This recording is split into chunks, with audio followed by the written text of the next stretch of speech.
Good evening, listeners. This is Rambling Ram. I'm sorry that there haven't been many uploads lately. Unfortunately, real life does tend to get in the way. But, now that everything has been sorted out, I'll be uploading regularly once again. And tonight, I bring you one of my favourite authors, with another creepypasta from J.M. Nelson. This is Among the Court of the Stag King. I can still see him.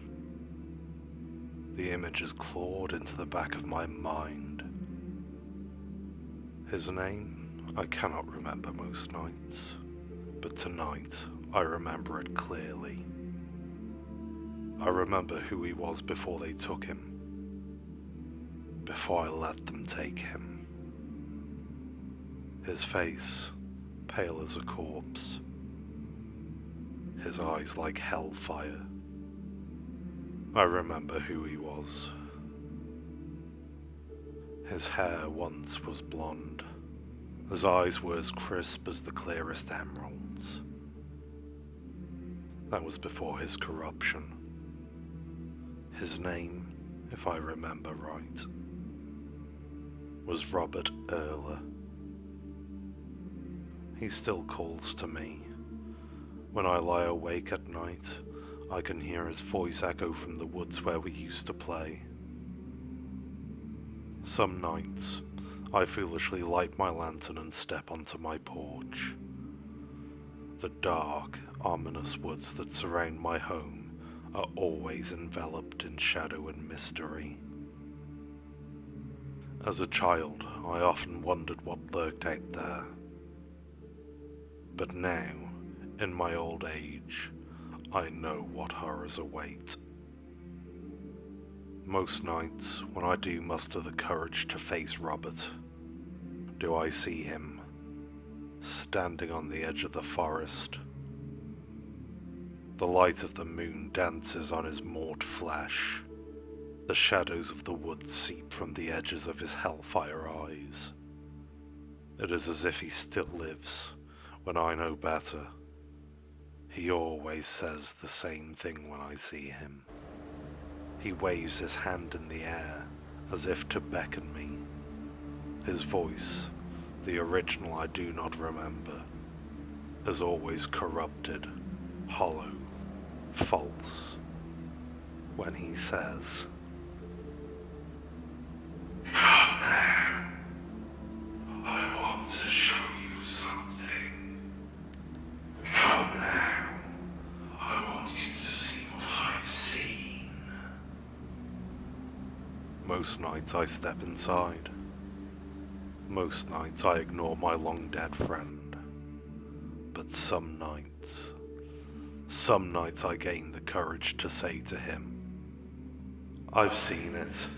I saw what happened. I need not see it again." "Then why did you take me?" He becomes enraged. His body convulses and shakes. The shadows of the night flow from his mouth as if it were a poison he wished to spew at me. "Why did you leave me there? Why did you take me? I was a boy, friend, a boy."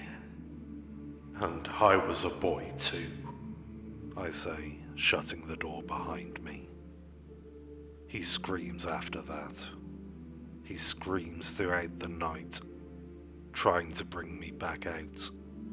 I know what he wants. Justice. Every night I feel pain and sorrow, an immense guilt, for the death of poor Robert Earler. Yet, by morning I often forget. I forget my dead friend, aged and withered in the most unnatural way, standing and calling me to my reckoning. I lived a full life without him. I hate to say that, but it is true. I'd seen things that he could only imagine. He never would. I don't know what the dead see, but something told me that Erla was not dead, nor was he living. I often thought him a figure of my imagination, but I know better. I've learned from my past mistakes, and when the dead give warning, the living should heed. Robert was my best friend as a child. My only friend, really. We were as thick as thieves, running around our small territory town. We'd get into all sorts of trouble together. We were young and full of life. Most days we would run in the woods together, safe from the war that raged in faraway states. His father had passed, as had mine, amongst the thousands of others in the carnage. That grew us closer. He really honestly was my best friend. In death, though, I don't think he remembers. For I, in my old age, find it difficult to recall moments of my past. Some are better left forgotten. Still, we played in the woodland that surrounded my family home. We would pretend to hunt most days. We tracked a legendary beast within our minds, one that Robert had heard of from his mother. He told me the story of the great white stag. That, on most days, was our objective. Neither of us believed in such a story. Robert's mother was a strange woman. She often spoke of her husband visiting her in her dreams, calling to her to see a great city of some kind. My mother didn't care for her, so neither did I. She was ill, had to be. While Robert and I were friends, as were our fathers, our mothers never saw eye to eye. One saw the bottom of a bottle, and the other lived trapped in a mind of lunacy. Robert would often leave at sundown. His mother always wanted him home by supper, saying that his father would be there soon. She didn't like him being in the woods, for she feared that she would pay a heavier price. That's what she said. I found it strange, as did Robert, but he was adamant that she just grieved differently than others. When Robert would plead to stay out, she would tell him of the horrors of the forest, something his father told her. I didn't believe her. Neither did Robert, but still he wanted to keep his mother's good graces. How foolish we were. One night in particular, Robert returned home after we went on our imaginary hunt. I, wanting to continue to avoid my fatherless life, continued to play. I cradled a stick in my arms as if it were a musket. I marched through the woods in search of the great white stag. We foolish boys chased an imaginary creature. It was a goal that we would never achieve, but yet we tried, day after day in our imaginations, trying to catch the stag. Maybe, I told myself, I would have a better chance of catching the beast if I were alone. So, I continued my trek deeper into the forest. The sun was setting. I remember that clear as day. The darkness around the trees began to grow. The forest floor, littered with decaying leaves and twigs, rustled with the evening winds as they began to pour over the hills. I was alone, and isolated. That is when I saw it. The great white stag. I, at first, thought it to be a trick of the eyes. It leered at me from behind a massive oak. The tree itself appeared strange. It was tall, taller than any of the other trees. Its bark was dark too, almost as if it was scorched in some fire. The stag peered at me from around its base. I could not see its body, only its head. Its fur was as white as snow. Its eyes glistened with a deep red. Its antlers were tall, mighty, and majestic. I dropped my stick in excitement. I, honestly, thought it to be my imagination. I thought that maybe I was hungry and that I must have been hallucinating. I reached down for my stick in a panic and grabbed a hold of it. I slung it to my shoulder as a foolish child would, as if I were to shoot the beast. The deer stared at me, not moving. Hell, I couldn't even tell if it were breathing. That's when I heard them. Thousands of them. Flies swarmed around the stag. Some entered its nostrils.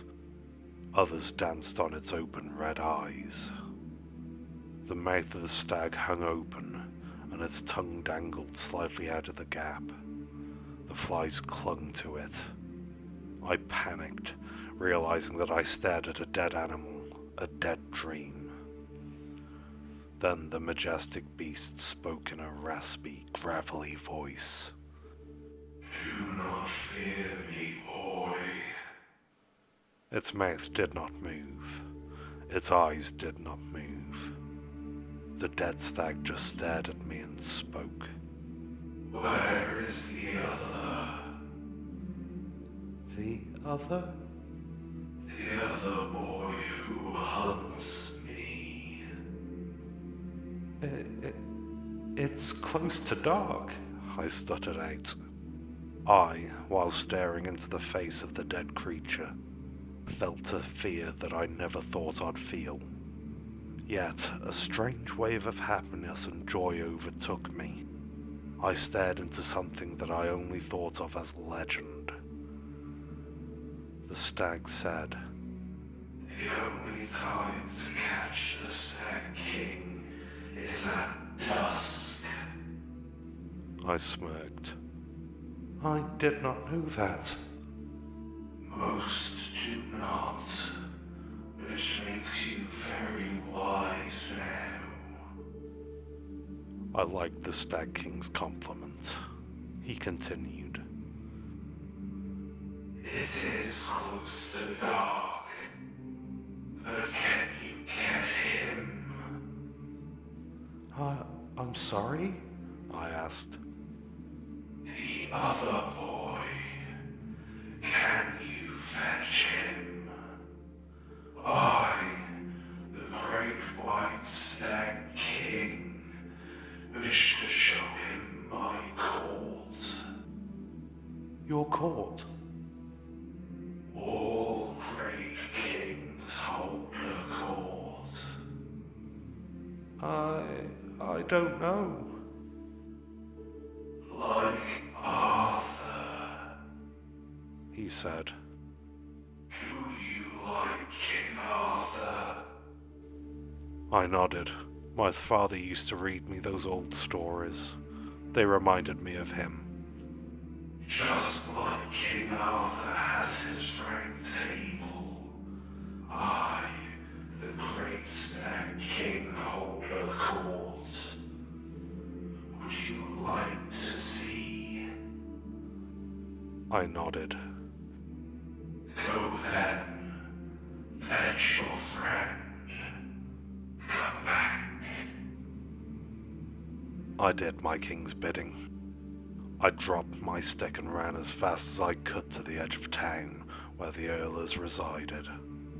Their home, much like my current residence, was a small 2-bedroom shack with cheap, flimsy wood that appeared as if it would cave in on itself at any moment.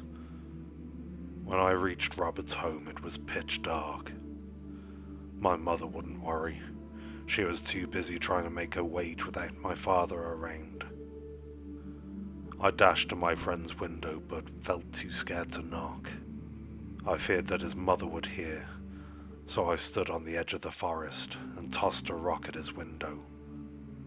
It lightly scratched the pane, and I soon saw him peer out. He smirked at the sight of me and quickly exited his home. His mother must have been sleeping, and he must have just woken. He wore his pajamas and decided to enter the darkness without a lantern. He stepped out onto his porch, leaping down into the tall, uncut grass. He stared, confused, until I beckoned him with a wave of my hand. He ran to me quickly, eager. Never had I ever come to visit him in the middle of the night. He must have known that the news I brought was urgent. As he approached, he whispered, "What is it? What is going on?" "It's real," I whispered back, a bit too loudly. He hushed me with a motion of his hand, signaling that I spoke loud enough for his mother to possibly hear. "Real?" he questioned. "What is real?" "The Stag King." "Stag King?" "The great white stag," I said, a bit annoyed with him for not putting two and two together. His eyes grew wide as if he had seen a ghost. That faded quickly, and a look of disbelief took over. He gave me a shove on my shoulder. "Stop your lies. That's not funny. Don't poke fun at my mother's stories like that." "It's the truth," I said. "He asked me to fetch you." "Why?" "He wants you to see his court." "Court?" "All kings have a court," I said. "He wants us to see it." "This isn't funny," he stated again. "I should go back to bed." "But I've seen him," I said. "I promise."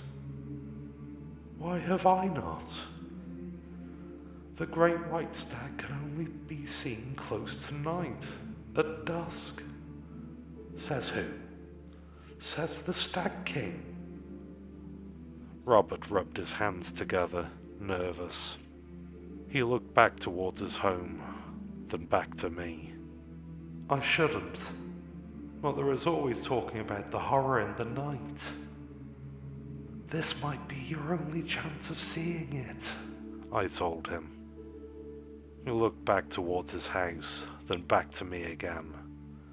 I could see that he wrestled with what to do. His inner turmoil seeped from his face. "Can it be quick? She'll beat me if she finds out I left." "Of course. Grab some shoes, we have to run."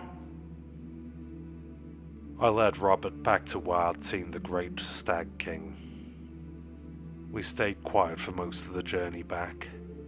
The forest radiated a darkness that I hadn't seen before, or was too oblivious to before that fateful night. My friend and I walked in silence for the most part. Here and there we'd stop, listening to the rustling of the branches and foliage.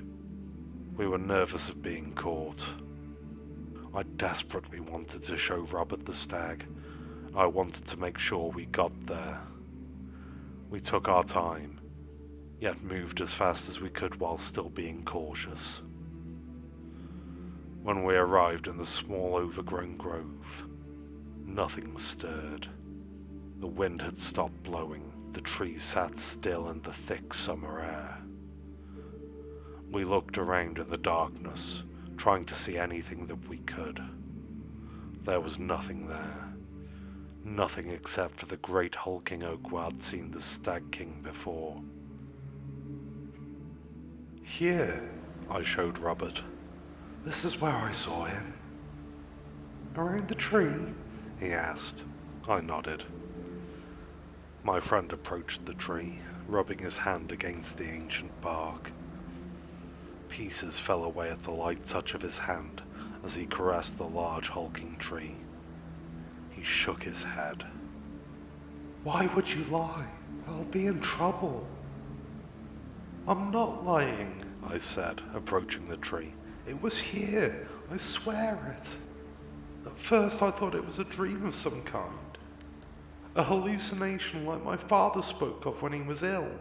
It wasn't, it was real." "Take me back. My mother will be worried." "I'm telling the truth," I exclaimed. My voice carried through the darkness of the forest. The thick shadows appeared to move and twist as the sound passed through them. Something unnatural was happening around us. We were too young to see it. Robert grabbed my arm, His eyes were widened and startled. It was as if he didn't think I would yell. He yanked me towards him, crazed with fear. Do you want to be caught? Just because your mother doesn't care about you doesn't mean mine is the same. If we're caught, she'll kill me. I shook my head. I'm sorry, Robert. Take me back, he said, releasing my arm. He turned away from me, stepping away from the great oak. That's when we heard it. A loud crackling sound began to echo through the forest all around us. Robert stopped, turning to face me as if I were the one causing the commotion. I shrugged, just as confused as he was. Then, as if it had waited for us to speak loudly enough, the great oak began to move. Its grey bark began to shrivel and depart towards the forest floor. The base of it swayed as if it were living. It began to move inward and outward with a slight pulse, as if it were breathing, as if life itself crept back into the dead husk. Then, the bark peeled back and something began to emerge from the centre of the tree. At first it appeared to be more branches, tangled and gnarled with one another. Yet the further the strange object came from the tree, the more I realized that the branches were antlers atop a decaying head of white fur. The head of the white stag emerged from the hulking oak, slightly swaying as it did so. It stopped at the beast's neckline, and it raised its head upwards to see us. Those eyes, those deep red eyes, leaked an oozing black substance that flowed upwards into the darkness of the night. The mouth of the stag did not move, yet the beast's hollow, raspy voice began to speak to us. Your friend speaks the truth, boy. Robert, my brave friend, moved a step forward while I took a step back. He eyed the glowing, mauve fur of the Stag King and the crown of antlers that sat atop its head. In the dead of night, an image of an eye could be seen where the bones began to intertwine with one another. What are you? My friend asked. Why, I am the Stag King. You have been hunting me for so long, haven't you? Robert couldn't believe what he stared at. Neither could I.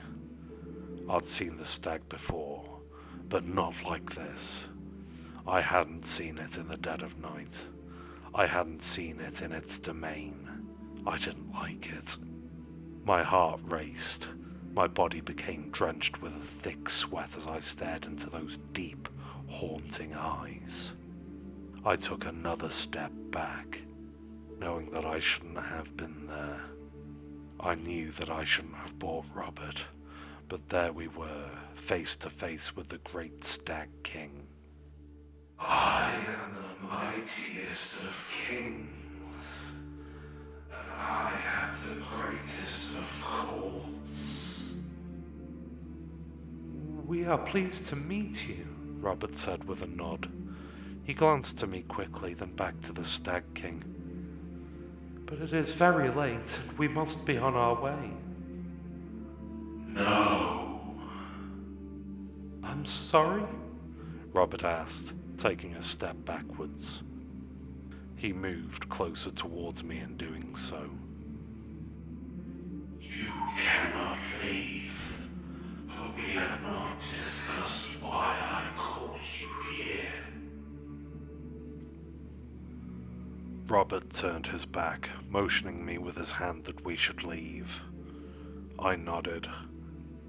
I turned as well, and in an instant, the forest felt as if it had shifted, and the great oak with a white stag protruding from its trunk stared us down.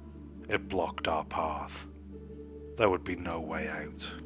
We could not leave. Not unless the great Stag King willed it. Do not test me. We didn't speak. You have hunted the white stag for many years. Did you tell him something you shouldn't have? Robert asked me, nudging me in the back. I shook my head, not breaking my gaze from the seeping eyes of the stag. My eye sees many things in my domain. We didn't say anything to that. We didn't know what to think, or believe, or... There is something we must discuss, hunters. What's that? Robert asked. My wisdom is unmatched, and I must show you the ways of the world. Your kind cannot see as I see. Your kind lacks the power of my calls. We listened intently as the great stag lifted its head and began thrashing it in the air at the mere thought that passed through its mind. Do you wish to see? See what? I asked. Everything. Life. Death. The forest. The necropolis. What does that mean? Your fathers are here with me now. I looked back to Robert, who stared off into the forest, behind the great oak ahead of us. His head was tilted, confused. I glanced back to see what he saw. I wish I hadn't. Behind the great oak, on either side of it, eclipsed by the darkness of the forest, two tall silhouettes loomed. They looked down on us boys. Their faces were shrouded in shadow. Their eyes, though, glowed with the color of the moon. They belong to my cause, slain amongst my bones and blood. I heard Robert ask, "Father, is that you?" Whispering began to fill the air. I couldn't make out what it said, but Robert could. He began to scream, covering his ears. He fell to his knees, trying to fight whatever spoke to him. I turned facing him. I knelt down next to him. "What are they saying? What do they want?" Everything stopped. All the whispers faded away in a fraction of a second. Robert looked to me. His eyes welled with tears. "Well, what did they say?" I asked. Come now. The Stag King demanded. I stood to face the Stag King. The silhouettes of our fathers continued to watch from behind the oak. They swayed in the darkness, as if they were reeds in murky water. In the moment, I felt as if it was the bravest I have ever been my whole life. I approached the tree, reaching my hand out as if I were going to touch the great Stag King.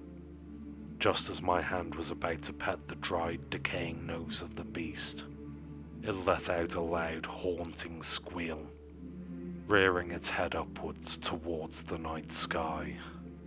Not you, boy. The other. I turned to face Robert. He still sat on his knees, staring at the great tree. His hands fell into his lap. His eyes watered with tears of massive fear. He stammered out, "What?" I thank you for bringing him to me, and for that, you will be rewarded. I looked back to the Stag King. You cannot take him. You cannot take my only friend. I am your only friend, young hunter. I am the only friend that you will need. Please, I begged. Do not take him. He is mine to claim. His father calls for him. Can't you hear him? I couldn't. I didn't know what he was talking about. For your great deed, you shall be rewarded. Do not deny me, though, boy. Where I call for you to see my court, you come. Please, I whimpered. Please don't take him. Evade me, boy, and you receive my justice. When I call, come. I stared into those seeping eyes. I could not break my gaze. Then the stag lowered its head, showing me its gnarled crown of antlers and branches. It spoke again. Leave now. I took a step back, moving towards Robert. I looked down at him. He stared at me with wide eyes and bewilderment. Please, don't go. I have to, I whispered. Tears flowed from my eyes. There is nothing I can do. Take me with you, he said, trying to stand. As he did so, roots of the massive tree sprung from the ground with a massive force. They wrapped around my friend, forcing him back into his kneeling position.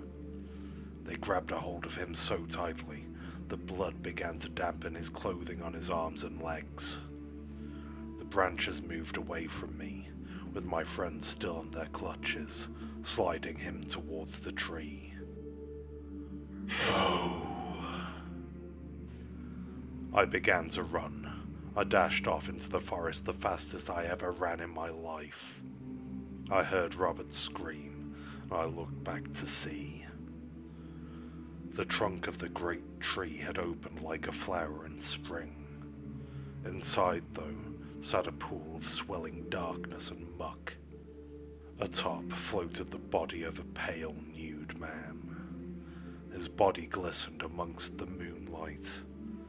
The darkness flowed from his body as if it were a part of him. Atop his shoulders sat the head of the great Stag King. I watched as the glowing eyes of the dark silhouettes faded into the night. Robert slid closer toward the tree against his will. Then I saw as the Stag King threw open his arms as if to embrace my friend. I dared not look back after that. When I call you to my court, come. Robert calls for me now, but it is not his bidding, but that of the Stag King. Long have I evaded his summoning, and long have I feared his justice. Yet with this memory now so clear in my mind, it's as if I cannot escape it. I'll just have to wait till morning. I'll just have to forget once the sun comes up. I regret taking Robert, but what was I to do? I did not believe in such things. I was a child. I did not know what would happen. That cannot be my fault. Many times I told myself it was a nightmare. Many times I told myself that Robert just disappeared. Many times I lied to ignore this haunted reality. I regret what I did, but I didn't know. I didn't know what would happen. Now, I fear that I have evaded for too long. I worry what Robert will do to me if I were to go and see him. I worry what the Stag King will say. I never want to see him again, but now, so clearly in my mind, I can see his great crown and his great eye. I can see it all. Robert beckons me. I can hear him. I can hear him calling from the late watches. I want you to see what I've seen. No, I tell myself this is nothing but a nightmare. Life. I could only imagine being led by my dead friend through the dark, haunting forest, leading me as I did him to an untimely demise. He knows, though. He knows what awaits in the forest. Death. I could only imagine being strangled and wrapped by the roots of the great hulking oak. I can only imagine how terrible that must feel. I don't want to experience it. I see the head of the great Stag King so clearly in my mind. I can see him clear as day with those seeping red eyes. They tear away at my heart. He wants me to join him. He wants me to see his court or face his justice. The forest. I have to muster the courage to ignore him. But I can't. I have to see him. I have to face my justice now. For if I don't, he will find me. He will follow me. Death is no escape. I know that now. I can only imagine what waits once that tree opens and I see the black abyss. I can only imagine what is on the other side.